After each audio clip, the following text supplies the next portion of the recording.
সেই বৃদ্ধ মাটাকে যে নিয়ে ফেলে দিয়ে আসছে, এরকম ইতিহাস কিন্তু আজকে নতুন না। হ্যাঁ, সন্তানদের কাছে আসলে যেসব বাবা মাদের টাকা পয়সা নেই, সেসব বাবা মারা সন্তানদের কাছে অসহায়। তাই আজ একটি কথাই বলতে চাই, যে যে অবস্থাতে আপনি আছেন, ধরেন আপনার টাকা পয়সা নেই, আপনার অর্থবিত্ত নেই, আপনি সাধারণ একজন মানুষ, সেটা দেখেই কিন্তু পৃথিবীতে আল্লাহ আপনার গর্ভে সন্তান দিয়েছে বা সন্তান জন্মগ্রহণ করেছে। সেটা আল্লাহ তাআলা দিয়েছে দেখেই সেই সন্তান পৃথিবীতে এসেছে। আপনি যতটুকু পারছেন তাকে কুলে পিঠে করে মানুষ করছেন, এই পৃথিবীর আলো দেখিয়েছেন, তাকে যতটুকু পারেন পরিশ্রম করে আপনার জায়গা থেকে যতটুকু সম্ভব ততটুকু করে আপনি তাদেরকে খাওয়ায় পড়ায় বড় করছেন। হুম, এখন সন্তানের ভবিষ্যৎ করে যাওয়ার দায়িত্ব প্রত্যেকটা বাবা মা, সেটা ঠিক আছে, কিন্তু আপনাকে যদি আল্লাহ অর্থবিত্ত না দেয় তাহলে আপনি কিভাবে সন্তানকে ভবিষ্যৎ করবেন? আর সন্তানের ভবিষ্যৎ, সন্তানের ভাগ্যরেখা সেটা উপর আল্লাহ নির্ধারিত করেছে, আপনি পারবেন না।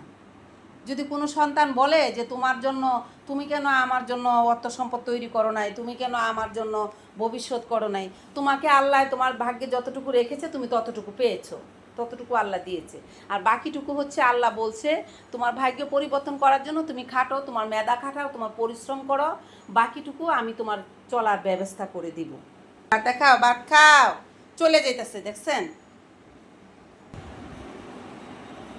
তো সেটা ভাগ্য নির্ধারিত করার মালিককে আমার মহান আল্লাহ। আল্লাহ ভাগ্য নির্ধারিত করেছে, তোমার ভাগ্যে যতটুকু আছে ততটুকু দিয়েছে। আর মা বাবাদেরকে একটি কথাই বলবো, বিশেষ করে মায়ের কথা বলবো, মা সন্তানদের কাছ থেকে কষ্ট পেলে সেই কষ্ট কখনোই সন্তান নিতে পারে না, মানে মা নিতে পারে না, সরি। একটা সন্তানকে অনেক কষ্ট করে বুকে পাথর বেঁধে মা যুদ্ধ করে এই পৃথিবীতে অভাবের সংসারে, অভাব অনটন দুঃখের সংসারে যখন একটা সন্তানকে মা মানুষ করে, এই পৃথিবীতে এমন কোনো কাজ বাকি থাকে না যে সেটা মা করে না সন্তানের জন্য। সেই সন্তান যখন মাকে অবহেলা করে, সেই সন্তান যখন মাকে কষ্ট দিয়ে কথা বলে, তখন সেই মায়ের আর সেটা সহ্য হয় না, সেটা কলিজায় নিতে পারে না, সহ্য করতে পারে না। সন্তানের চোখে মুখে যখন মায়ের জন্য অবহেলা দেখে, সন্তানের চোখে মুখে যখন ভালোবাসার অভাব দেখে মায়ের, যে মাকে সন্তান কতটুকু ভালোবাসতেছে, মা তখন নিজের নতুন সংসার, নতুন সন্তান বা নতুন ভালোবাসার মানুষের দিকে ঝুঁকে পড়ে, মায়ের জন্য আর কোনো খবর থাকে না। তখন না, মারা খুব কষ্ট পায়। যখন দেখে নিজের স্ত্রীকে অনেক ভালোবাসছে, সন্তানকে অনেক ভালোবাসছে, তার ভালোবাসার মানুষদেরকে, প্রিয় মানুষদেরকে অনেক ভালোবাসছে, কিন্তু মায়ের জন্য তার চোখে মুখে কোনো ভালোবাসা নেই, তখন সেই মাটা, যে মা এই পৃথিবীর আলো দেখিয়েছে আপনাকে, যে কষ্ট করেছে যে সন্তানের জন্য, পৃথিবীতে এমন কোনো কাজ নেই যে সন্তানকে ভালো রাখার জন্য, সন্তানকে সুস্থ করার জন্য, সন্তানকে খাওয়ায় পড়ায় বাঁচানোর জন্য মা সব কাজ করছে, সেই মা একদিন দুঃখের সাগরে ভেসে যায়। আর মাদেরকে একটি কথা বলবো, বাবা মাদেরকে একটি কথা বলবো, আপনারা নিজেদের জন্য একটু কিছু হলেও সঞ্চয় করেন, একটু কিছু। জীবনের প্রথম দিন থেকে একটি একটি কণা কণা করে অর্থ গুজে রাখুন, যেটা আপনার অসহায় সময়, বৃদ্ধ সময়, আপনি প্রচণ্ড অসুস্থ আছেন, সেই সময় যখন আপনার সম্পদ আপনার হাতে থাকে, আপনি বের করে খরচ করতে পারেন, যেন কারো গলগ্রহ না হতে পারে। নিজের জায়গা থেকে যদি 2 টাকা ইনকাম করেন, 1 টাকা 1.5 টাকা সন্তানদেরকে খাওয়ানো পড়ানোর জন্য ব্যবহার করেন, আর 50 পয়সা নিজের জন্য গুজে রাখুন, যেটা আপনার কঠিন সমস্যা যখন শুরু হবে আপনার জীবনে, দুঃখের দিন, কেউ আপনার পাশে দাঁড়ানোর মতো সময় থাকবে না বা কারো, বা কেউ আপনার দিকে ফিরেও তাকাবে না, তখন আপনার সেই 50টা পয়সা যে রেখেছিলেন সেটা আপনার জীবনে ভবিষ্যতে আপনার অসহায় অবস্থাতে কাজে লাগবে। পৃথিবীতে বাঁচতে চাইলে সবাই যুদ্ধ করে, কিন্তু মায়েরা যুদ্ধ করে শুধুমাত্র সন্তানদের জন্য। শেষ বসে এসে দেখবেন সন্তানদের চোখেও আপনার জন্য অবহেলা, সন্তানদের চোখেও আপনার জন্য অনেক, মানে তুচ্ছ তাচ্ছিল্যর ব্যবহারই তো আপনার তার কাছে পেতে হবে, তাদের কাছ থেকে আপনাদের পেতে হবে।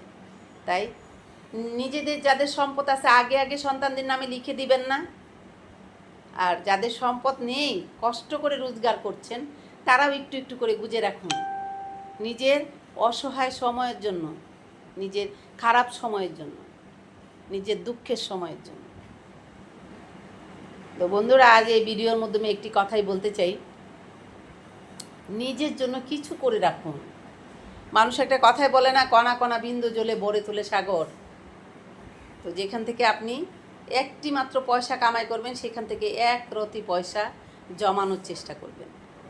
কারণ এই পৃথিবীতে আপনি কতটা অসহায় আছেন, কতটা অসুস্থ আছেন, কতটা কষ্ট আপনার মধ্যে বইছে, সেটা একমাত্র আল্লাহ ছাড়া আর কেউ জানবে না, আর কেউ জানার চেষ্টাও করবে না, কেউ জানবে না।